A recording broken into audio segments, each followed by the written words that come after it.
અરે મમ્મી, અત્યારે તો દૂધનું શું બનાવે છે?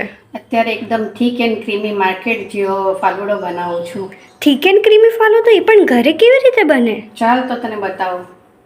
500 ml ફૂલ ફેટ મિલ્ક લીધું છે. હવે થોડું ઠંડુ દૂધ આ વાડકીમાંથી લેશું. હવે આને ગરમ કરવા મૂકી દઈએ. હવે 1 ટેબલસ્પૂન કોર્નફ્લોર ઠંડા દૂધમાં મિક્સ કરી લઈએ.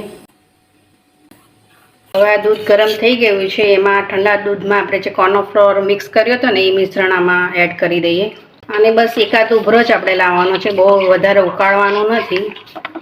જો આ રીતનું થોડું જાડું થઈ જાય ને એટલે આપણે ગેસ બંધ કરી દેવાનો છે. હવે આ સરસ થઈ ગયું છે.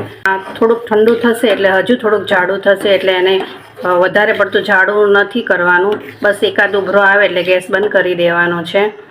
હવે આ ઠંડુ થઈ જાય ને એટલે હું ફ્રીજમાં મૂકી દઈશ 3 થી 4 કલાક માટે. એકદમ ચીલ થઈ જાય તો સરસ ફાલુડો લાગે છે. હવે એક તપેલીમાં મેં થોડું પાણી લઈ લીધું છે અને ગરમ કરવા મૂકી દઈશ. પાણી ગરમ થઈ ગયું છે. એમાં વરમસીની સેવ એડ કરી દઈશ. સેજ પણ વાર નથી લાગતી. ગરમ પાણીમાં તરત 1 મિનિટમાં થઈ જાય છે. મેં આ 2 ચમચી જેટલા તકમરિયા લઈ લીધા છે. પાણીમાં પલાળી લઈશ. જો આ રીતની વરમસીની સેવ થઈ ગઈ છે. આ બફાઈ ગઈ છે. હવે ગેસ બંધ કરી દઈશું અને આમાં એકદમ ઠંડુ પાણી એડ કરીશું. એટલે શું, આ બધી સેવ છે ને છૂટી રહેશે આ રીતે. તો હવે રોઝ સિરપ લઈ લઈએ.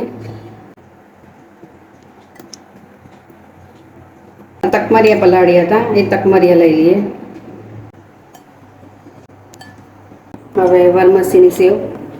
હવે આ દૂધ લઈ લઈએ. એકદમ ચીલ થઈ ગયું છે. તમને જે ફ્લેવરનો આઈસ્ક્રીમ પસંદ હોય એ તમે આમાં લઈ શકો છો. મેં આ બધા જ ઘરે બનાવ્યા હતા એટલે હું આ બધા જ આઈસ્ક્રીમ લઉં છું. તો તૈયાર છે આપણો રોઝ ફાલુડો. મારો તો ફેવરેટ છે જ તે, તો મેં બનાવી લીધો છે.